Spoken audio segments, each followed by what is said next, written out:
मु सूर्यप्रताप महापात्र एक्चुअली आम Bhadrak RMC under रे क्वालिटी एनालिस्ट भाव में 3 मास हम जॉइन करूँ किंतु दुखर विषय कि आमको प्रथम 2 मास दरमा दिया 3 मास है दरमा दि जाऊ ना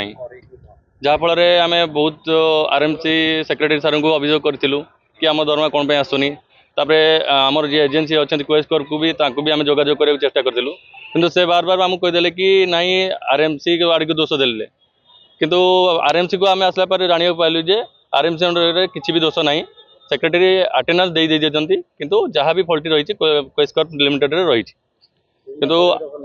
आज आम आसलु कलेक्टर सार को भेटापी कि ये अभियोग को ये करने आसलु कलेक्टर सार आमको प्रतिश्रुति देले कि 7 दिन भितर आमर समस्या समाधान हो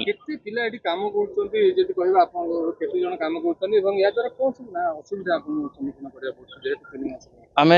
47 जन कार्यरत थिलु 5 जन जी कि रिजाइन दे दीजिए 42 जन आम करेन्टली अच्छु या आमको असुविधा या फेस करा पड़ी कि 2 मास दरमा पर आम कंटिन्यू 3 मास है जॉब करूँ किंतु आम निज पॉकेट रू माने खर्च करके आम निजे हूँ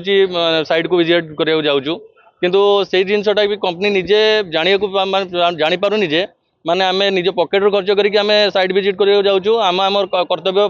सुचारू रूप पालन करूँ किंतु कंपनी आमको सैलरी देवा नाराज।